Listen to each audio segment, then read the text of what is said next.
ইবলিস তার সিংহাসন গেড়েছে সাগরের উপরে। ইবলিসের সিংহাসন কিসের উপরে? বিশাল বড় সাগরের মহাসাগরের উপরে ইবলিস শয়তান তার সিংহাসন নিয়ে বসা। প্রতিদিন সকালবেলায় শয়তান দলে মানব রাজ্যে পাঠিয়ে দেয়, যা তোরা মানব রাজ্যে চলে যা, যে মানুষকে ওয়াসওয়াসা দিয়ে খারাপ কাজ করা। সারাদিন খারাপ কাজ করার পরে কি কি ওয়াসওয়াসা দিল, কি কি খারাপ কাজ মানুষের মধ্যে ঘটালো, সন্ধ্যাবেলায় সব শয়তান এসে ইবলিসকে বয়ান শোনায়। সন্ধ্যাবেলায় শয়তান বলে এসে বলে, আমি এক লোককে দিয়ে মিথ্যা কথা বলিয়েছি। আরেক শয়তান বলে, আমি নামাজ কাজা করিয়েছি এক আল্লাহর বান্দাকে দিয়ে। আরেকজন বলে, আমি ওজনে কম দিয়েছি। আরেকজন বলে, আমি সুদের ব্যবসার মধ্যে টাকা লাগানোর ব্যবস্থা করে দিয়েছি। এক একজন এক একটা ওয়াসওয়াসা দিয়ে আল্লাহর মুমিন বান্দাদেরকে ধোঁকা দিয়েছে। এগুলো ফিরিস্তি এসে সব শয়তানেরা ইবলিসকে শোনায়, কিন্তু কোনো কথাতে ইবলিসের মন ভরে না। কোন শয়তান এসে বলে, আমি তো এমন মদের আড্ডাখানায় নিয়ে গেছি আল্লাহর বান্দাদেরকে, এগুলো নামাজই করে নাই, খালি মদ খেয়েছে। আবার কিছু শয়তান এসে বলে, আমি ক্যাসিনোতে নিয়ে গেছি, ওখানে খালি জুয়া খেলছে। আবার কিছু শয়তান এসে বলে, আমি বাজারের মধ্যে ফরমালিনের এই ওয়াসওয়াসা ঢুকাই দিয়েছি। একটার পর একটা শয়তানি ফেরেশতা তারা ইবলিসকে শোনে, কিন্তু কোন কাজে ইবলিসের মন ভরাতে পারে না। একজন এসে বলে, আনা মা তারাকতুহু বাইনা রাজুলি ওয়া ইমরাআতিহি হাত্তা ফারাকতু, আমি একজন ইমানদার নারী পুরুষের মধ্যে ঝগড়া লাগাইয়া ওই ঝগড়া বাড়াতে বাড়াতে বাড়াতে বাড়াতে তালাক পর্যন্ত নিয়ে গেছি। নাউজুবিল্লাহ পড়বেন না? শয়তান এবার তার উপর খুশি হয়ে যায়, সব শয়তানগুলোকে ঠেলে ইবলিস এই শয়তানকে কাঁধে তুলে নাচতে শুরু করে দেয়। কারণ মুমিন বান্দার সংসার যদি ভেঙে যায় শয়তান খুশি হয়ে যায়, আর মুমিন বান্দার সংসার টিকে থাকলে খুশি হয়ে যায় কে?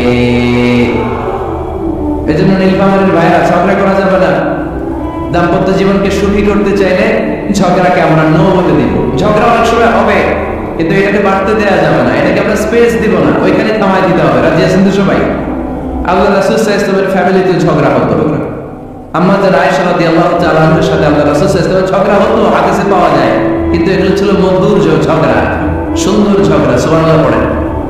আল্লাহর হাবিব বলেন, ইয়া আয়েশা ইন্নী লা আ'লামু ইযা কুনতি আন্নী রাদিয়া ওয়া ইযা কুনতি আলাইয়া গাদবা। ও আয়েশা, তুমি কখন আমার উপর রেগে থাকো সেটাও আমি বুঝি, আবার কখন খুশি থাকো সেটাও বুঝি।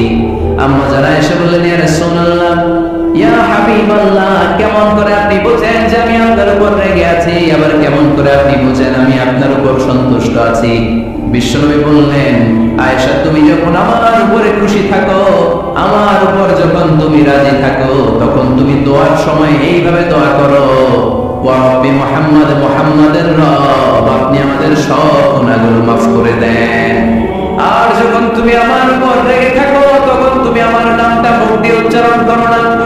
ও আয়েশা, তখন তুমি দোয়ার সময় বলতে থাকো, রাব্বি ইব্রাহিম, ইব্রাহিমের রব, আপনি আমাদের সব গুনাহগুলো মাফ করে দেন। যখন তুমি খুশি তখন আমার নামটা মুখে নাও, যখন তুমি আমার উপর রেগে থাকো তখন তুমি আমার নামটা মুখে নিতে চাও না। আম্মা জান আয়েশা বললেন, ইয়া রাসূলুল্লাহ, ইয়া হাবিবাল্লাহ, মা আহজুরু ইল্লা ইসমাক, আমি শুধু আমার মুখ থেকে আপনার নামটারে সরায় রাখি, আমার হৃদয় থেকে কোনোদিন আপনারে সরাতে পারি না। মা আহজুরু ইল্লা ইসমাক, আমি তো শুধু মুখ থেকে আপনার নামটারে বাদ দেই, আমার হৃদয় থেকে তো আপনারে বাদ দিতে পারি না। আমার হৃদয় পুরোটা জুড়ে শুধু আপনি আর আপনি, চিল্লায় পড়েন আল্লাহু আকবার। তার মানে আম্মা জান আয়েশা আল্লাহ রাসূল সাল্লাল্লাহু আলাইহি ওয়াসাল্লামের উপর রেগে থাকতেন মাঝে মাঝে, বিশ্বনবী মাঝে মাঝে রাগ করতেন। একবার খুব বেশি রাগারাগি হয়ে গেল, অনেক ঝগড়া হয়ে গেল। এবার আল্লাহ রাসূল সাল্লাল্লাহু আলাইহি ওয়াসাল্লাম খেয়াল করলেন না, এত ঝগড়া তো করা ঠিক হবে না। তখন আল্লাহর হাবিব সাল্লাল্লাহু আলাইহি ওয়াসাল্লাম বললেন, আয়েশা, চলো মিটমাট করি। কি করি? মিউচুয়াল করি না, মিটমাট। এই যে ঝগড়া লাগলে আবার যে মিলায় দেয়, এটা কি বলেন আপনারা নীলফামারীতে? মিটমাট। আল্লাহ হাবিব সাল্লাল্লাহু আলাইহি ওয়াসাল্লাম বললেন, আয়েশা, চলো আমরা মিটমাট করি, আমরা ঝগড়া না করি। আম্মা জান আয়েশা বললেন, ঠিক আছে, চলো মিটমাট করি। বিশ্বনবী বললেন, ঠিক আছে, একজনকে নিয়ে আসি যে দুজনের মাঝে মিটমাট করাই দেবে। কারে নিয়ে আনি?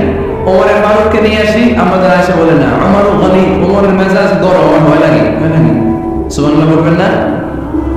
বিশ্বনবী বললেন তাহলে তোমার আব্বারে নিয়ে আসি, কই নিয়ে আসেন, আব্বারে খুব ভালো লাগে। বিশ্বনবী বললেন ঠিক আছে তোমার কথাই রইল, ওমরকে ডাকবো না, তোমার আব্বা আবু বকরকে নিয়ে আসবো। বিশ্বনবী মিটমাট করার জন্য সাইয়েদনা আবু বকর রাদিয়াল্লাহু তাআলা আনহুকে ডেকে নিয়ে আসলেন। সাইয়েদনা আবু বকর রাদিয়াল্লাহু তাআলা আনহু ঘরে ঢুকলেন। বিশ্বনবী বললেন আয়েশা, আমার আর তোমার মাঝে কি নিয়ে ঝগড়া হয়েছে, কথাটাকে তুমি বলবা নাকি আমি বলবো? আম্মা জান আয়েশা বলেন আপনি বলেন, তবে মিথ্যা বলেন না, যা ঘটছে ওইটাই বললেন। ওলা তাকুলিন না আক্কান, যেটা সত্য ওইটাই বলবেন, অন্য কিছু বলবেন না। আবু বকর রাদিয়াল্লাহু তাআলা তো শুনে রেগে মেগে আরো কি এত বড় সাহস, বিশ্বনবীর সামনে দাঁড়িয়ে তুমি এভাবে কথা বলো, এই আদব শিক্ষা দিয়েছি তোমাকে আমি। রেগে গেলেন। বিশ্বনবী কি সত্য ছাড়া মিথ্যা কিছু বলবেন? রেগে মেগে চিৎকার করে মেয়ের গালের মধ্যে দিলেন এক চপটাকা, এক থাপ্পড় খেয়ে আমরা যারা এসে উল্টায় পড়লেন। আবার মারার জন্য সাইয়েদনা আবু বকর রাগে গড়গড় করছিলেন, মেয়ের আবার মারার জন্য বিশ্বনবী অবস্থা ভয়ঙ্কর দেখে সাইয়েদনা আবু বকরের সামনে দুই হাত মেলে এইভাবে দাঁড়িয়ে গেলেন। বিশ্বনবীকে যখন আবু বকর রাদিয়াল্লাহু তাআলা দাঁড়াতে দেখলেন, সাইয়েদনা আবু বকর মুহূর্তের মধ্যে থেমে গেলেন। সুবহানাল্লাহ পড়েন। সাইয়েদনা আবু বকর রাদিয়াল্লাহু তাআলা ঘর থেকে বের হয়ে গেলেন। এবার বিশ্বনবী আম্মা জান আয়েশার কাছে যেয়ে বলেন, ও আয়েশা দেখো আমি তোমার মাইন্ড থেকে বাঁচাইলাম, আমি না থাকলে তোমার বাবা তোমার আসে শেষ করে ফেলতো, ঠিক কি না? আমি বাঁচাইছি তোমার। ইয়া আয়েশা কাইফা রাআইতিনি আন খুসতুকি মিনার রাজুল, দেখছো আয়েশা কেমনে বাঁচাইলাম তোমারে? আজকে আমি না থাকলে এমন পিটতে দিতে তোমার বাবা একেবারে খবর হয়ে যায়। আম্মা জান আয়েশা লজ্জায় পড়ে গেলেন, হেসে দিলেন। বিশ্বনবী হেসে দিলেন। সুবহানাল্লাহ পড়েন। দুইজনের এই হাসির আওয়াজ ঘরের বাইরে থেকে সাইয়েদনা আবু বকর শুনতে পেলেন। উনি শুনে তো অবাক, কিরে এতক্ষণ তৃতীয় বিশ্বযুদ্ধ, এখন আবার হাসে। ঘরে ঢুকলেন। ঘরে ঢুকার পরে আবু বকর রাদিয়াল্লাহু তাআলা আনহু বিশ্বনবীর বলেন, ইয়া রাসূলুল্লাহ আশরিকানি ফি সিলমিকুমা কামা আশরাকতুমানি ফি হারবিকুমা। হে আল্লাহর রাসূল, আপনারা ঝগড়া লাগলে, আপনারা দুইজন ঝগড়া লাগলে মিটমাট করার জন্য আমার যেমনি ডাকেন, আপনারা যখন সুখ আনন্দ আর হাসাহাসিতে ব্যস্ত থাকেন, ওই হাসির সময়গুলোতে শেয়ার করার জন্য তখনও আবার একটু ডাকেন। পড়েন সুবহানাল্লাহ। ও নবী, শুধু ঝগড়ার সময় ডাকেন না, শুধু মিলায় দেওয়ার জন্য ডাকবেন না। আপনাদের মধ্যে যখন সুখকর আনন্দময় হাসাহাসির মুহূর্তগুলো কাটে, ওই মুহূর্তগুলোতেও আমাকে এনে আপনারা শেয়ার করে দিয়েন। পড়েন সুবহানাল্লাহ। মুসনাদ আহমদ ইবনে হাম্বলের হাদিস। এই হাদিস প্রমাণ করে আল্লাহ রাসূল সাল্লাল্লাহু আলাইহি ওয়াসাল্লামের পরে ঝগড়া হতো স্ত্রীদের সাথে, তবে মধুর ঝগড়া, শিক্ষণীয় ঝগড়া, আওয়াজ করে বলতে হবে, ঠিক কি না? এজন্য ঝগড়া হবে, কিন্তু ঝগড়াকে বাড়তে দেওয়া যাবে। তাহলে দাম্পত্য জীবন সুখময় করতে চাইলে 1 নম্বরে স্যাক্রিফাইস, 2 নম্বরে ঝগড়াকে আমরা কি বলে দিছি আজকে? বলে গেছি ঝগড়াকে কি বলবো? নো। তাসলিমা নামে একটি মেয়ে হারিয়ে গেছে। ওসি সাহেব বলেছেন পিছনে পুলিশের কাছে যদি পাঠিয়ে দিতে পারেন ভালো হয়। ছোট্ট মেয়ে দেখলে জিজ্ঞেস করবেন তোমার নাম কি, যদি বলে তাসলিমা, 6 বছর বয়স, ওকে পাঠিয়ে দেবেন। 3 নম্বর, দাম্পত্য জীবন সুখময় করতে চাইলে দাম্পত্য জীবনের কোনো গোপন কথা কারোর সাথে শেয়ার করা যাবে না। এটা কবিরা জন্য, এটাকে হারাম বলে ঘোষণা দিয়েছে কে? এটাকে বিষ্ণু বলেছেন আহসানুল আমানা। স্বামী স্ত্রীর মধ্যে যে অন্তরঙ্গ মুহূর্ত কাটে, এই মুহূর্তগুলোর কথা কারোর সাথে শেয়ার করা যাবে? নীল খাবারের যুবক ভাইরা চিল্লায় বলে এগুলো শেয়ার করা যাবে? বিষ্ণু বললেন খবরদার, এটা আহসানুল আমানা। স্বামীর সবকিছু স্ত্রীর কাছে আমানত, স্ত্রীর সবকিছু স্বামীর কাছে আমানত। আবার বিশ্বনবী বলেছেন যারা স্বামী স্ত্রীর গোপন দাম্পত্য জীবনের কথা অন্যের কাছে শেয়ার করে দেয়, তারা হলো আশারুন নাস, পৃথিবীর মধ্যে সবচাইতে নিকৃষ্ট মানুষ। এরা নিকৃষ্ট, এদের চাইতে নিকৃষ্ট কেউ হতে পারে না। উলাইকা কালানাম বাল হুম আদাম, এরা পশুর চাইতেও নিকৃষ্ট, যারা স্বামী স্ত্রীর প্রাইভেট কথা, পার্সোনাল কথা মানুষের কাছে বলে বেড়ায়। আর সিবা হারাম, এই গোপনীয় সব কথাগুলোকে অন্যের কাছে প্রকাশ করা হারাম করেছে কে? চিল্লায় বলতে হবে কে? তাহলে খবরদার, নিজেদের দাম্পত্য জীবনের কোনো কিছু অন্যের সাথে শেয়ার করবে না। আমাদের বোনরা অনেক সময় একসাথে বসলে পেটের কথা, পিঠের কথা সব বলে বেড়ায়, আছে না নাই? না, বোনেরা সব শেয়ার করলেও আপনাদের দাম্পত্য জীবনের কোনো কথা কখনো কারোর সাথে শেয়ার করতে পারবে না। 4 নম্বর ফর্মুলা হচ্ছে অহেতুক সন্দেহ পরিহার করতে হবে। অনেক স্ত্রী আছে স্বামীর খালি সন্দেহ করে, আছে না নাই? নেই ফামারিতে এই সমস্যা নেই, আছে? এই যে ভুক্তভোগী বয়স আছে না নাই? আছে। খালি সন্দেহ করে, এই তুমি ওদিকে তাকাইলে কেন, ওই বেটির দিকে তাকাইলে কেন, এই তোমার মোবাইল দাও, কারে ফোন দিলা দেখি, এই ফেসবুকের পাসওয়ার্ড দাও দেখি কি করছে, দেখি মেসেঞ্জারে কার সাথে চ্যাটিং করছে, আছে না নাই? এই যে অহেতুক সন্দেহ আপনার ফ্যামিলিতে জাহান্নামের টুকরা বানায় দেবে। আবার অনেক স্বামী আছে স্ত্রীকে খালি সন্দেহ করে, এদিকে তাকালে সন্দেহ করে, ওদিকে তাকালে সন্দেহ করে, বাসায় থাকলেও সন্দেহ, বাইরে গেলেও সন্দেহ, এরকম আছে না নাই? না, অহেতুক সন্দেহ এটা পরিহার করবেন। এই সন্দেহ খুব খারাপ জিনিস। আমি ব্যক্তিগতভাবে অনেক কেস এরকম হ্যান্ডেল করে এসে বলে হুজুর খালি সন্দেহ করে, এটা একটা রোগ।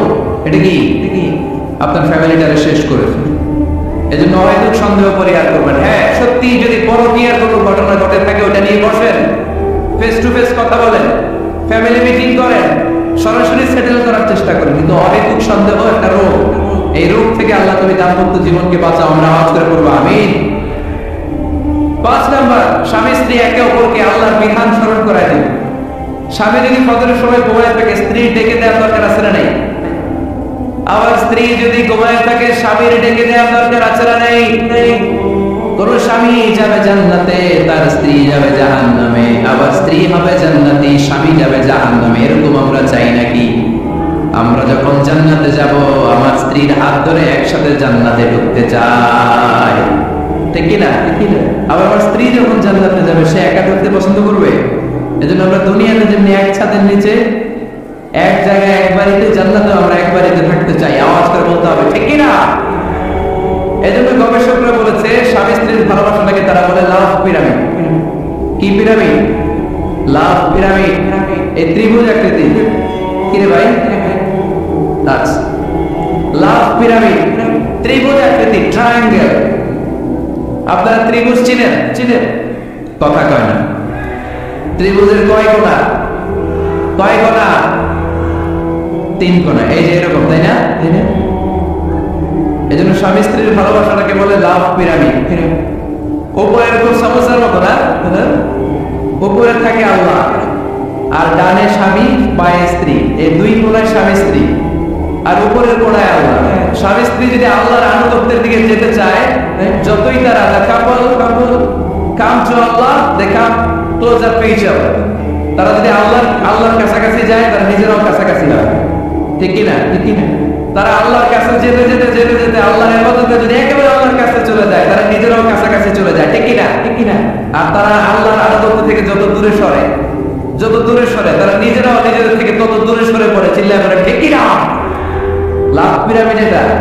এজন্য the closer the couple comes to Allah, the closer the couple comes to each other. কাপল স্বামী স্ত্রী আল্লাহর ভালোবাসা নিজের মধ্যে যত গাঢ় করবে, আল্লাহর আনুগত্য যত বেশি করবে, আল্লাহর ইবাদত যত করবে, নিজেরাও তত কাছাকাছি আসবে। আর আল্লাহরা যত বলবে, নিজেদের মধ্যে বড় বড় ফারাক করে দিবে কে? তাহলে এই 5টা বিষয় স্বামী স্ত্রী উভয়ের উপর বর্তায়। এগুলো মেনে চললে দাম্পত্য জীবনকে সুখময় করে দিবে কে? আল্লাহ। এবার আমরা শুনবো আমাদের বোনদের গেটে ডান দিকে আমি শুনলাম আমাদের বোনদের বিশাল প্যান্ডেল, আছে না নাই? আজকে বোনদের দিয়ে শুরু করি। স্ত্রীদেরকে আল্লাহ কি দায়িত্ব দিয়েছে একটা ফ্যামিলিকে সুন্দর করতে, একটা দাম্পত্য জীবনকে সুন্দর করতে? স্ত্রীর 1 নম্বর দায়িত্ব হচ্ছে she should make a comfort to her husband. স্ত্রীর উচিত স্বামীর জন্য ঘরটাকে প্রশান্তির নীড় বানিয়ে রাখা। কি বানিয়ে রাখা? প্রশান্তির নীড়। স্ত্রী হওয়া উচিত এমন যাকে দেখলে স্বামীর চোখ জুড়ায়, স্বামীর প্রাণ জুড়িয়ে যায়, স্বামীর হৃদয়টা ঠান্ডা হয়ে যায়, ঠিক কিনা? আর স্ত্রীর দিকে তাকাইলে যদি মেজাজ গরম হয়ে যায়, মেজাজ খিটখিটে হয়ে যায়, ঝামেলা আছে না নাই? ঝামেলা আছে। এজন্য মেহরবানি করে আমাদের বোনরা যারা, এমন কোনো কাজ করবেন না যেটা স্বামীর মেজাজকে খিটখিটে করে দেয়। কারণ আল্লাহ তাআলা আপনাদেরকে তৈরি করেছে লিতাসকুনু ইলাইহা, স্বামী আপনার কাছে গেলেই যেন তার হৃদয়টা প্রশান্ত হয়ে যায়, ঠিক কিনা? অনেক স্ত্রী আছে না জেনে না বুঝে স্বামীর সাথে এমন খিটখিটে মেজাজ দেখায় যেটা স্বামীর জন্য মেনে নেওয়া কষ্টকর। আমি একটা জরিপে পড়েছি, পৃথিবীর অনেক স্বামী স্ত্রীর কারণে হার্ট অ্যাটাক করে মারা যায়। আসলে নাই, এই তো ভুক্তভোগী পাওয়া গেছে। স্বামীর জন্য একটা ত্রাস হয়ে দাঁড়ায় স্ত্রী, ত্রাস। অনেক স্বামী আছে স্ত্রীর এরকম আচরণের কারণে, অতিরিক্ত প্রেসার ক্রিয়েট করার কারণে স্ত্রীদেরকে ভয় পায়। অবশ্য নীলফামারীর কোন স্বামী তার স্ত্রীকে ভয় পায় না? ভয় পায়? স্ত্রীরে ভয় পান কে কে দেখি?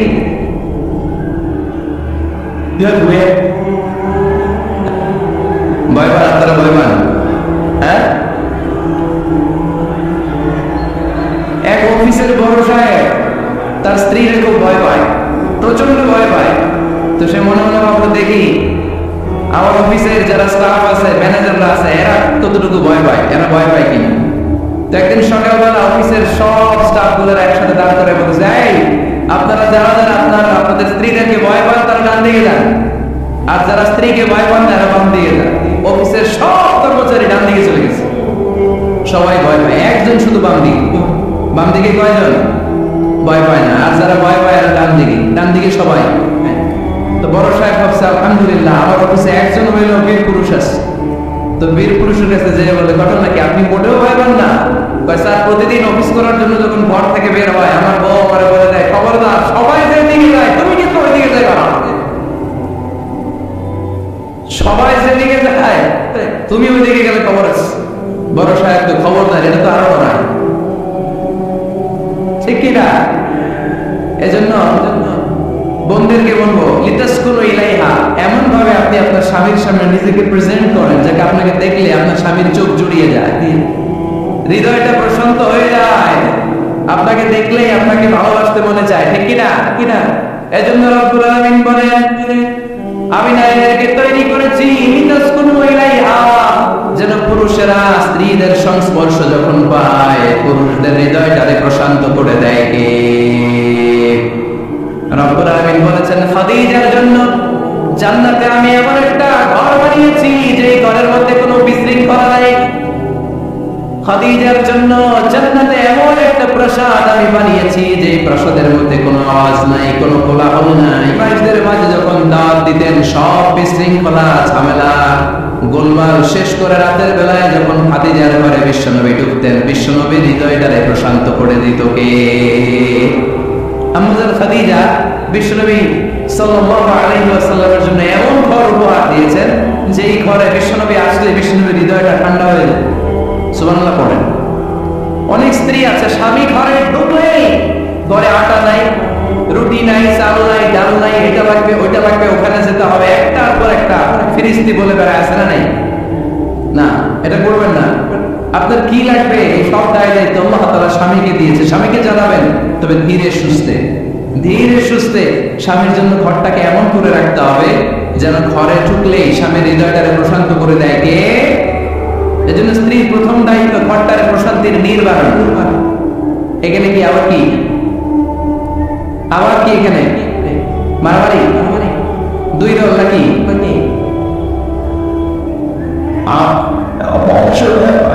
আপনাদের মনোযোগ আসছে না গেছে? কষ্ট হচ্ছে? হ্যাঁ, অনেক রাত হয়ে গেছে তো, প্রায় 10:30। হ্যাঁ, তাকবীর পড়েন, লিল্লাহে তাকবীর। তো কিছু লোক ওঠা বসা শুরু করলেন কেন? হ্যাঁ, 1 নম্বর, 2 নম্বর, 3 নম্বর নাই যাওয়া। হ্যাঁ, 1 নম্বর নাকি পেশাব করা, 2 নম্বর নাকি টয়লেটে যাওয়া, 3 নম্বর নাকি এইটা। বিড়ি খান করা, বিড়ি আর সিগারেটের সাথে মুসলমানের সম্পর্ক আছে না। কোন মুসলমান সিগারেট খেতে পারে, বিড়ি টানতে পারে? কারণ এটা এমন একটা খাবার যে খাবার টয়লেটে ঢুকেও পাওয়া যায়। সিগারেট ছাড়া কোনো খাবার টয়লেটের ভেতরে খাওয়া যায়? কথা বলেন, খাওয়া যায়। এবং সিগারেট পৃথিবীর এমন খাবার যে খাবারের গায়ে এই খাবারের বন্ধন লেখা থাকে, ঠিক কিনা? সিগারেট ছাড়া পৃথিবীর কোন খাবারে ওই খাবারের বদনাম আছে? কথা বলেন। ধরেন আপনাদের নীলফামারীতে নতুন 1 প্যাকেট বিস্কিট বেরিয়েছে, যে বিস্কিটের গায়ে লেখা এই বিস্কিট খাওয়ার 1 ঘন্টার মধ্যে ডায়রিয়া শুরু। ওটা খাইবেন কে কে? খাবেন আপনারা? কি বলবেন দোকানদারে, তোর বিস্কিট তুই খা, তোর ডায়রিয়া, ঠিক কিনা? কিন্তু সিগারেটের গায়ে কিন্তু লেখা থাকে স্মোকিং কজেস ক্যান্সার, ধূমপান স্বাস্থ্যের জন্য ক্ষতিকর, ধূমপান কর্কট রোগের কারণ, ধূমপান করলে এটা বিষফলের শামিল।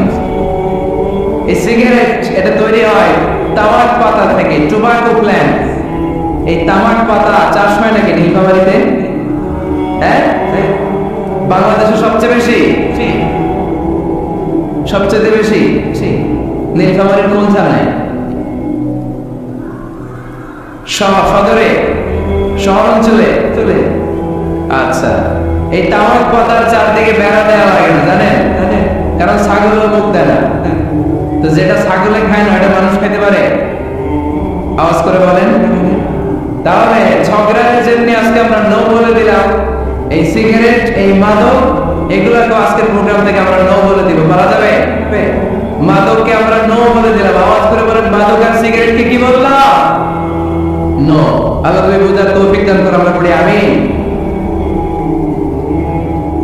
একটা সুখী দাম্পত্য জীবনের জন্য স্ত্রীর 2 নাম্বার দায়িত্ব হচ্ছে স্বামীকে ইন্সপায়ার করা, স্বামীকে সাহস জোগানো, পেছন থেকে ড্রাইভিং পুশের মতো কাজ করা। কারণ স্বামীকে যখন স্ত্রী সাহস যোগায়, স্বামীর সাহস বেড়ে যায়, ঠিক কিনা?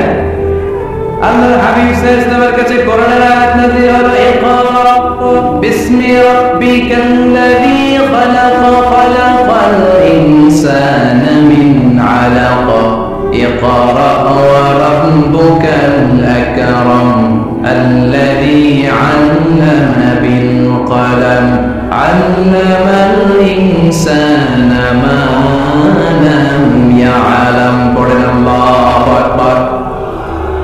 সূরা জুমার 5 আয়াত। এরা দোয়া যখন নাযিল হয়ে গেল, বিশ্বনবী সাইয়েদনা জিবরাইলকে নিয়ে চাকরি দিতে দেখলেন। পা থেকে মাথা পর্যন্ত দেখে বিশ্বনবী ভয় পেয়ে গেলেন। বিশ্বনবী সাল্লাল্লাহু আলাইহি ওয়াসাল্লাম জীবনে 2 বার সাইয়েদনা জিবরাইল আলাইহিস সালামকে ওনার আসল আকৃতিতে দেখেছিল। আওয়াজ করে বলতে হবে কয়বার? এক হচ্ছে মেরাজ রজনীতে সিদরাতুল মুনতাহায়, 2 হচ্ছে প্রথম যখন কোরআনের আয়াত নাযিল হয়, বিষ্ণু সাল্লাল্লাহু আলাইহি ওয়াসাল্লাম দেখলেন বিশাল একজন ব্যক্তি, পাটা হচ্ছে এরাগোলায় আর মাথাটা হচ্ছে আকাশের উপরে। এই বিশাল একটা লোক সে কোরআনের 5 আয়াত নিয়ে এসেছে সূরাতুল আলাক, আর বলতে শুরু করেছে, ইয়া মুহাম্মদ ইকরা, আপনি পড়ুন, আপনি পড়ুন, আপনি পড়ুন। 3 বার পড়ার আদেশ করার পরে বিষ্ণু সাল্লাল্লাহু আলাইহি ওয়াসাল্লাম পড়তে আরম্ভ করলেন, ইকরা বিসমি রাব্বিকাল্লাযী খালাক, খালাকাল ইনসানা মিন আলাক, ইকরা ওয়া রাব্বুকাল আকরাম, আল্লাযী আল্লামা বিল কলম, আল্লামাল ইনসানা মা লাম ইয়ালাম। বিষ্ণু সাল্লাল্লাহু আলাইহি ওয়াসাল্লাম পড়তে আরম্ভ করলেন। প্রথম কোরআনের আয়াত যখন নাযিল হয়ে গেল, বিষ্ণু সাল্লাল্লাহু আলাইহি ওয়াসাল্লাম ভয় পেয়ে গেলেন। হাত নাড়াচ্ছেন কেন আপনারা? হ্যাঁ, কি স্ক্রিনে দেখা যায়? আরে কি আনন্দ আকাশে বাতাসে, সবাই খুশির খেলায়, খুশিতে আনন্দে খেলায় না? আল্লাহর হাবিব সাল্লাল্লাহু আলাইহি ওয়াসাল্লাম ভয় পেয়ে গেলেন। আপনাদের মনোযোগ তো নাই মনে হচ্ছে, তা আপনারা আছেন কে দাঁড়িয়ে থাকা খরগোশের কানের মতো কান দুটারে খাড়া করা। কোরআনের আয়াত যখন নাযিল হলো, আল্লাহ রাসূল সাল্লাল্লাহু আলাইহি ওয়াসাল্লাম ভয় পেয়ে গেলেন। বিষ্ণু সাল্লাল্লাহু আলাইহি ওয়াসাল্লামের হৃদয় কাঁপতে আরম্ভ করল। কোরআনের 5 আয়াত নিয়ে হেরা গুহা থেকে বিশ্বনবী আম্মাজান খাদিজাতুল কুবরা রাদিয়াল্লাহু তাআলা আনহার কাছে চলে আসলেন। এসে ডেকে বললেন, খাদিজা জাম্মিলুনি জাম্মিলুনি, কম্বল দিয়ে তুমি আমারে চাপা দাও, আমার ভয় লাগছে, মনে হয় আমি বাঁচব না। আম্মাজান খাদিজা বললেন, কি হয়েছে আপনার? বিশ্বনবী বললেন, বিশাল বড় একটা লোক কোরআনের 5 আয়াত নিয়ে এসেছে।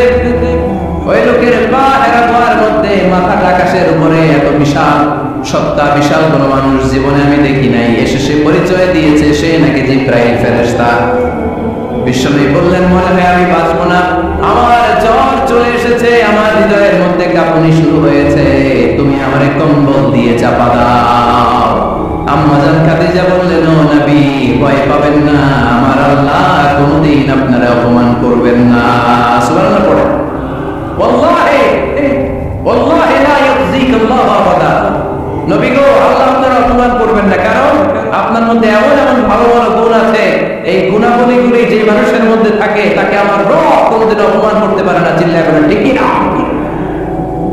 নবী, ইন্নাকা লাতাসিলুর রাহিমা, আপনি আত্মীয়তার সম্পর্ক বজায় রাখেন। ও নবী তাসদুকুল হাদিসা, সব সময় আপনি সত্য কথা বলেন। ওয়া তাহমিলুল কাল্লা, আপনি মানুষের বোঝা টেনে দেন। ওয়া তাকসিবুল মা'দুমা, যার উপার্জন করার কেউ নাই, নিজে গায়ে কেটে আপনি তার উপার্জন করে দেন। ওয়া তুআইনু আলা নওয়াইবিল হক, সত্য যেখানে বিপন্ন সেখানে আপনি সাহসী সৈনিকের মতো দাঁড়িয়ে যান। সুবহানাল্লাহ। রব্বুল আলামিন বলেন, উন্না লিবাসুন লাকুম ওয়া আনতুম লিবাসুন লাহুম। ও নারীরা, তোমরা তোমাদের স্বামীদের পোশাক, আর তোমাদের স্বামীরা হলো তোমাদের পোশাক। পোশাক যেমনি লজ্জাস্থানকে ঢেকে রাখে, ঈমান ইজ্জতের হেফাজত করে, আব্রু ঢেকে রাখে, তেমনি স্বামী তার স্ত্রীর চরিত্রের হেফাজত করে, স্ত্রী তার স্বামীর চরিত্রের হেফাজত করে। পোশাক যেমনি সুন্দর, স্ত্রীর চোখে স্বামী সুন্দর, স্বামীর চোখে স্ত্রী সুন্দর। পোশাক যেমনি মানুষকে আরাম দেয়, প্রশান্ত করে দেয়, স্বামী আর স্ত্রী একে অপরের সংস্পর্শ পেলে তাদের হৃদয়টাও প্রশান্ত হয়ে যায়, ঠিক কিনা? এজন্য আল্লাহ তাআলা পোশাকের সাথে তুলনা করেছেন। পোশাক একে অপরের পোশাক, পোশাক চামড়ার সাথে লেগে থাকে না, আলাদা থাকে। তার মানে স্বামী স্ত্রীর সম্পর্কটা এরকম মিলেমিশে ভালোবেসে একাকার, ঠিক কিনা? আর নিসাউ শাকায়েকুর রিজাল, নারীরা পুরুষদের কাউন্টার পার্ট। নারী হচ্ছে পুরুষের সহযোগী। এই পৃথিবীর এই সভ্যতা, এই সিভিলাইজেশন, এই উন্নয়ন, এই ডেভেলপমেন্ট, এটা শুধু পুরুষরা করে নাই। এই উন্নয়নের অংশীদারিত্বে আমাদের বোনদের, নারীদেরও হাত আছে না নাই? এজন্য কাজী নজরুল বলেছেন, এই বিশ্বে যা কিছু সুন্দর চিরকল্যাণকর, অর্ধেক তার গড়িয়েছে নারী, অর্ধেক তার নয়। চিল্লায় বলেন ঠিক কিনা? এজন্য এই মহাবিশ্বের এই সভ্যতায় আপনাদের যেমনি অবদান, আমাদের বোনদের অবদান আছে না নাই? আছে। স্বামী স্ত্রী এই দুজন মিলে এই বিশ্ব সভ্যতা তৈরি হয়েছে। এজন্য দুজনের মধ্যে সম্পর্ক হবে পোশাকের মতো। পোশাক যেমনি দেহের সাথে লেগে থাকে, স্বামী স্ত্রীর মধ্যে এরকম সুসম্পর্কের দরকার আছে না নাই? আছে। আজকে আমরা জানার চেষ্টা করব কি করে স্বামী আর স্ত্রীর মধ্যে এই সুসম্পর্ক বাড়ানো যায়, ইনক্রিজ করা যায়। কি করে আমাদের মধ্যে মারামারি, কাটাকাটি, ঝগড়া, ডিভোর্স, এই রেটটা কমানো যায়। এই ব্যাপারে আমাদের জানার দরকার আছে না নাই? ইসলামী শরিয়াত স্বামী স্ত্রী প্রত্যেককে ইন্ডিভিজুয়ালি আলাদা আলাদা কিছু দায়িত্ব দিয়েছে। স্বামীকে কিছু দায়িত্ব দিয়েছে, আবার স্ত্রীকে কিছু দায়িত্ব দিয়েছে, আবার উভয়কে কিছু দায়িত্ব দিয়েছে। আমরা শুরুতে স্বামী স্ত্রীর উভয়কে আল্লাহ তাআলা কি দায়িত্ব দিয়েছে এটা জানবো। তারপরে স্ত্রীদেরকে আল্লাহ তাআলা কি দায়িত্ব দিয়েছেন সেটা জানবো।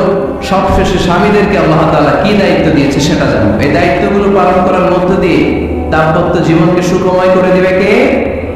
আল্লাহ। শুরুতে আমরা জানবো দ্য কালেক্টিভ রেসপন্সিবিলিটি, যৌথ দায়িত্ব কি আছে স্বামী আর স্ত্রী, কেমন করে দাম্পত্য জীবনকে সুখময়, শান্তিময় করতে হয়। একটা দাম্পত্য জীবন কলহমুক্ত করতে চাইলে, সুখময় করতে চাইলে সর্বপ্রথম স্বামী স্ত্রী যেটা খেয়াল রাখতে হবে সেটা হচ্ছে স্বামী স্ত্রীর উভয়ের স্যাক্রিফাইসের মানসিকতা থাকা লাগবে। স্যাক্রিফাইস, আওয়াজ করে আমার সাথে সাথে বলেন স্যাক্রিফাইস। এই স্যাক্রিফাইস ছাড়া দাম্পত্য জীবন টিকবে? দুইজনে যদি ঝগড়া করে, দুইজনে যদি রেগে যায়, ঝামেলা আছে না নেই? স্বামী রেগে গেলে স্ত্রীকে থেমে যেতে হয়, আবার স্ত্রী রেগে গেলে স্বামীকে থেমে যেতে হয়। স্বামীও যদি রেগে যায়, স্ত্রীও যদি রেগে যায়, তাহলে তৃতীয় বিশ্বযুদ্ধ বেঁধে যাবে, ঠিক কিনা? এজন্য রেগে গেলেন তো হেরে গেলেন, রাগা যাবে না। স্বামী যদি রেগে যায়, স্ত্রী থেমে যেতে হবে। স্ত্রী যদি রেগে যায়, স্বামী থেমে যেতে হবে। এটাই দাম্পত্য জীবনের সুখ আর সমৃদ্ধির মূল ফর্মুলা। স্যাক্রিফাইস করতে হবে। কারণ আপনি যদি দোষ খুঁজতে শুরু করেন, দোষ ছাড়া পৃথিবীতে মানুষ নাই, ঠিক কিনা? No one is perfect in this world. এই পৃথিবীতে কেউই পারফেক্ট না। আপনি যে আপনার স্ত্রীর দোষ খুঁজেন, আপনার দোষ আছে না নাই?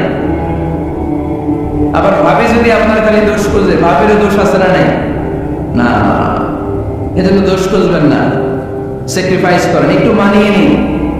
দাম্পত্য জীবনটা এরকমই, একটু ছাড় দিতে হয়, একটু মানিয়ে নিতে হয়। দাম্পত্য জীবনে কখনো মন খারাপ, কখনো মন ভালো, কখনো রোদ, কখনো বৃষ্টি, এই নিয়ে দাম্পত্য জীবন, ঠিক কিনা? তাহলে দাম্পত্য জীবনে যদি আমরা সুখ পেতে চাই, সকল নবদম্পতিকে বলবো একটু ছাড় দেওয়ার মানসিকতা বিল্ড আপ করেন, একটু মানিয়ে নেন, একটু ছাড় দেন, একটু মিলেমিশে চলেন, স্যাক্রিফাইস আমাদের জীবনটারে, আমাদের দাম্পত্য জীবনটাকে একটা জান্নাতি দাম্পত্য জীবন বানায় দিবে, ঠিক কিনা? দাম্পত্য জীবনকে সুখী করার 2 নম্বর ফর্মুলা হচ্ছে ঝগড়া করা যাবে না। আপনারা ঝগড়া করেন নাকি? হ্যাঁ, বউয়ের সাথে ঝগড়া করেন না এরকম বিবাহিত পুরুষ কে কে আছেন দেখি এখানে? হাত তুলছে অনেকে, বিশ্বাস হয় আপনাদের? হ্যাঁ, অনেক ঝগড়া। হ্যাঁ, আচ্ছা, মেয়েরা বেশি করে না? এই মহিলা মেন্টাল আছে এদিকে, এদেরকে জিজ্ঞেস করলে বলবে সব দোষ আপনাদের, আর আপনারা দোষ দিচ্ছেন এদের। তো ঝগড়া করবেন না মেহরবানি করে, সম্মানিত ভাইরা, ঝগড়া করবেন না। কারণ এই ঝগড়া থেকে, সামান্য ঝগড়া থেকে অনেক সময় বিচ্ছেদের দিকে চলে যায় সম্পর্ক। ছোট্ট ঝগড়া থেকে যেতে যেতে ঝগড়া বাড়তে বাড়তে ডিভোর্সের দিকে গড়ায়, এরকম আছে না? নাই না, সামান্য ঝগড়া যদি বেড়ে যায়, শয়তান এটার মধ্যে বাতাস দেয়, এটাকে বাড়াতে বাড়াতে শয়তান অনেক বড় করে। ইমানদারদের পরিবার ভেঙে গেলে শয়তান খুশি, আর ইমানদারদের পরিবার টিকে থাকলে আমার আল্লাহ খুশি। আমরা কার খুশি চাই? জোরে বলতে হবে, খুশি চাই কার? শয়তান সবসময় চায় ইমানদারদের ফ্যামিলি ভেঙে দিতে। Always it tries its level best to break down the relationship of a moving family. কিন্তু ইমানদারের ফ্যামিলি কি করে ব্রেক ডাউন করে দেয়া যায়? যেন ঝগড়াই করবো না। আপনি ঝগড়া করলে ভাবি যেন ঠান্ডা থাকে, ভাবি ঝগড়া শুরু করলে আপনি ঠান্ডা থাকবেন। ঝগড়া করা যাবে না, কিন্তু ঝগড়া হয়ে যায় ফ্যামিলিতে, এটাকে চেক দিতে হবে। ঝগড়া নিয়ে অনেক মজার মজার গল্প আছে, একটা গল্প দিয়ে আজকে শুরু করি। এক লোক মাহফিল শেষ করে 11টার দিকে বাসায় ফিরেছে। তো বাসায় ঢুকার আগে তার ওয়াইফকে ফোন দিয়েছে, ফোন দিয়ে বলতেছে, এই মাহফিল শেষ, আমি কিন্তু বাসায় চলে আসতেছি, শুরু করার আগে তাড়াতাড়ি দরজাটা খোলো। তো স্ত্রী আবার রাতের খাবার স্বামীকে ছাড়া খায় না, তো স্ত্রী দরজা খুলে দাঁড়ায় আছে, স্বামী বেচারা আসছে। আসার পরে স্ত্রীকে বলতেছে, এই শুরু করার আগে রাতের খাবার দিয়ে দাও, খেয়ে নে। তো স্বামী ওয়াশরুম থেকে ফ্রেশ ট্রেশ হয়ে আসছে, স্ত্রী বেচারিও ডাইনিং টেবিলে খাবার দিয়েছে। এবার স্বামীও খেতে বসেছে, স্ত্রীও খেতে বসেছে। স্বামী আবার বলতে আরম্ভ করছে, শুরু করার আগে ফ্যানটা ছাড়া, খুব গরম লাগতেছে। এবার তো স্ত্রী রেগে রেগে আসবে, কি আসার পর থেকে শুরু করার আগে কি শুরু করার আগে? স্বামী বলতেছে, এই তো শুরু হয়ে গেল, এই শুরু হয়ে গেল। মানে কি? ঝগড়া। নীলকামারের ভাইয়েরা, এটা শুরু করা যাবে না। শুরু করবেন আপনারা? ঝগড়া করবেন? আমাদের ফ্যামিলিগুলো থেকে ঝগড়াকে আজকে থেকে আমরা নো বলে দিলাম। মানে না, ঝগড়াকে কি বললাম? সবাই বলতে পারেন না, আওয়াজ করে বলেন, ঝগড়াকে আমরা কি বলবো? নো। ঝগড়া করা যাবে না। শয়তান ঝগড়া বাজাতে খুব উস্তাদ। সহিহ মুসলিমের হাদিস, ইন্না ইবলিসা ইয়াদাউ আরশাহু আলাল মা থুম্মা ইয়াবআসু সাব। যারা চলে যায় ওনারা বেঁচে যায়, বিপদে পড়ে আছে আমরা, ঠিক কিনা? ওনাদের ওই পালাটা শেষ, কেউ থাকতে পারবে না। বিশ্বনবীও চলে গেল, বিশ্বনবীরও এই ইন্তেকালের, মৃত্যুর যে কষ্ট, এটা ভোগ করা লেগেছে, ঠিক কিনা? এজন্য কারো রেহাই নাই। আকসিরু যিকরা হাযিমিল লাযযাত, জীবনের সব স্বাদকে পানসা করে দেয় ওই কষ্টের বিষয়, মানে মরণকে বেশি বেশি স্মরণ করো। কিন্তু আমরা মৃত্যুর কথা ব্যবহার ভুলে যাই। আমাদের লাইফস্টাইল দেখলে মনেই হয় না যে আমরা পৃথিবী ছেড়ে চলে যাব, ক্ষণিকের জন্য এসেছি। বিশ্বনবীর সাহাবারা বলতেন, যখন সকাল হয় সন্ধ্যার জন্য অপেক্ষা করো না, আবার যখন সন্ধ্যা পর্যন্ত পৌঁছবে পরদিন সকালের জন্য অপেক্ষা করো না, তার আগেই ডাক চলে আসতে পারে, ঠিক কিনা? আবার বিশ্বনবী বলতেন, নামাজে যখন দাঁড়াও, সাল্লু সালাতান মুআদ্দিয়া, মনে করো এটাই তোমার জীবনের হতে পারে শেষ নামাজ। পারফর্ম দ্য সালাহ as if this is your last and final prayer. এমন ভাবে সালাত পড়ো, মনে করো হতে পারে এটা জীবনের শেষ নামাজ। এজন্য কেউ থাকতে আসি নাই, চলে যাব। আমার নানা ভাই যেমনি চলে গেলেন, আমরাও চলে যাব, ঠিক কিনা? শুয়ে আছেন আমাদের পাশেই, আমরা দোয়া করি আল্লাহ তাআলা ওনার কবরটাকে তুমি জান্নাতুল ফেরদাউসের বাগান বানাও, ওনার কবরের সাথে জান্নাতের একটা কানেকশন তৈরি করে দাও। আমার নানা ভাইয়ের যে স্বপ্নগুলো ছিল, যে অসমাপ্ত কাজগুলো ছিল, এগুলো যেন বর্তমান পীর সাহেব গোলাম পরোয়ার সাইদি আরাফাত উনি আপনাদের সবাইকে একসাথে নিয়ে অসমাপ্ত কাজগুলো যেন সমাপ্ত করতে পারে, আমরা দোয়া করি। আমরা আওয়াজ করে পড়ি আমিন। আজকের প্রোগ্রামের সভাপতিত্ব করছেন মাওলানা গোলাম পরোয়ার সাইদি আরাফাত, পীর সাহেব আড়াইবাড়ি দরবার শরীফ, কুমিল্লা। আল্লাহ পাক ওনার যোগ্যতাকে আরো বাড়িয়ে দিক। আপনাদের সবাইকে নিয়ে আড়াইবাড়ি দরবারের যত দায়িত্ব আছে সবগুলো দায়িত্ব যেন সুচারুরূপে উনি পালন করতে পারে, আল্লাহ তৌফিক দান করুন।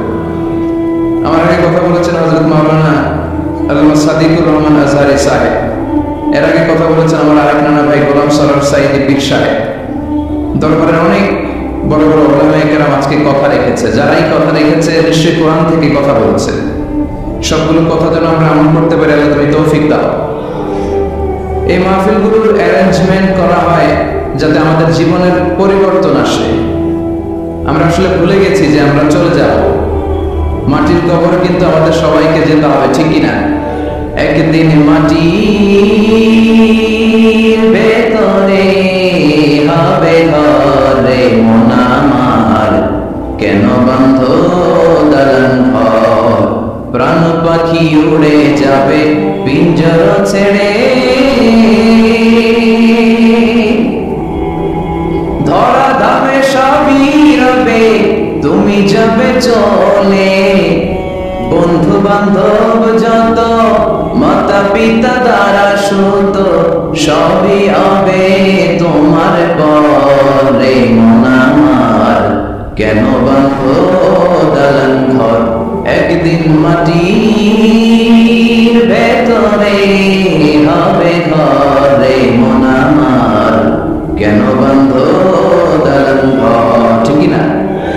চলে যেতে হবে। এজন্য এটা যেন আমাদের মাথায় থাকে যে আমরা থাকতে আসি নাই, আমাদের আখিরাত যেন সুন্দর হয়, সবসময় এই চিন্তা রাখতে হবে। আমাদের মোরাল বেসিস, আমাদের ethical level is going down, ইখলাস তাকওয়া ইজ গোয়িং ডাউন। আল্লাহর উপর ভয়, আল্লাহর উপর অগাধ বিশ্বাস এবং আস্থা দিন দিন আমাদের কমছে, আর দুনিয়াকে পাওয়ার লোভ আমাদের বাড়ছে, ঠিক কি না?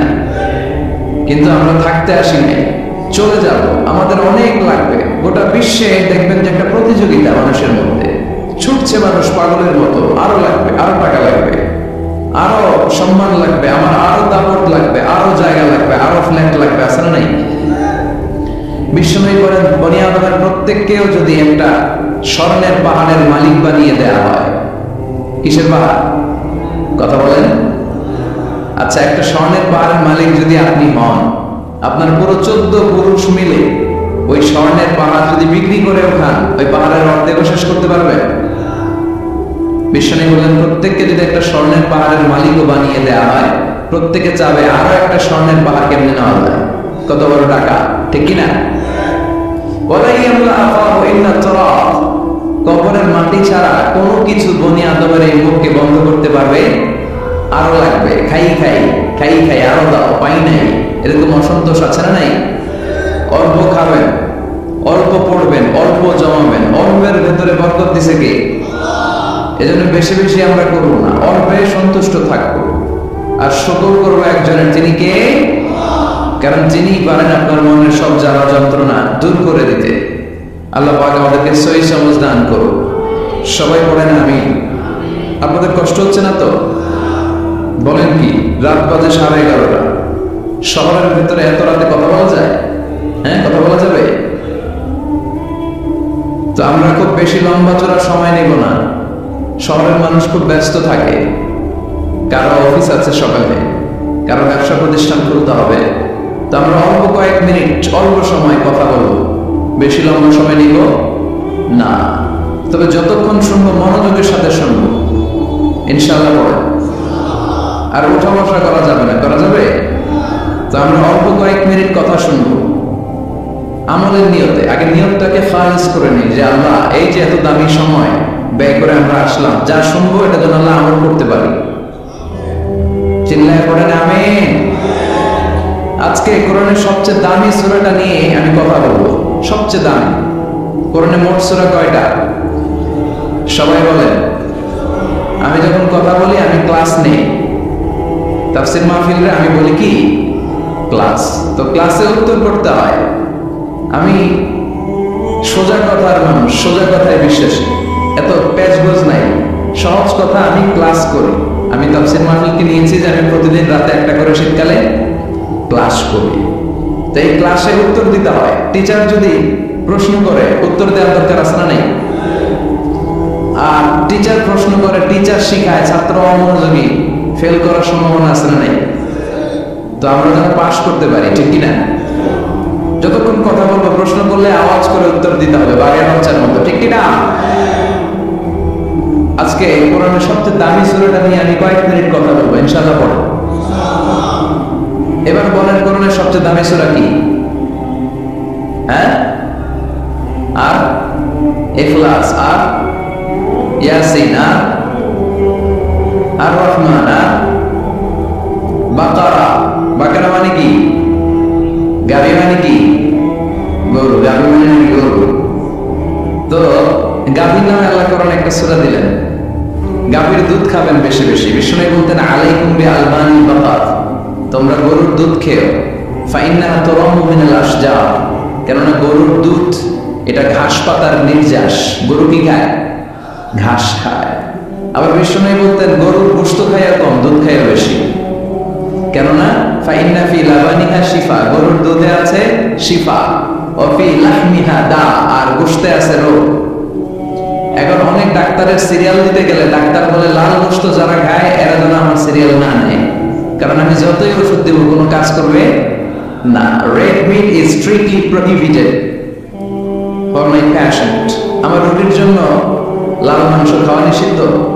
গরুর গোশতের ভেতরে আছে রোগ, কোলেস্টেরল বেশি। খেয়াল রাখবেন, যেই প্রাণীর পা বেশি ওই প্রাণীর গোশতের ভেতরে কোলেস্টেরল বেশি। মাছের পা আছে? কথা বলেন। মাছে কোনো কোলেস্টেরল নেই, সুবহানাল্লাহ বলেন। মুরগির পা কয়টা? দুইটা, তার মানে কিছু আছে, তাই না? গরুর পা কয়টা? তার মানে কোলেস্টেরলের পরিমাণ বেশি না কম? এবার বলেন চিংড়ি মাছের পা কয়টা?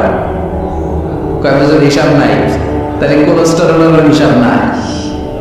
এগুলো কম কম খেতে হবে, ঠিক কিনা? তো এজন্য দুধ খেতে হবে বেশি। জান্নাতে যারা যাবে আল্লাহ তাআলা জান্নাতীদের জন্য 4টা শারাবান তাহুরা রাখবেন। ওয়াসাকাহুম রাব্বুহুম শারাবান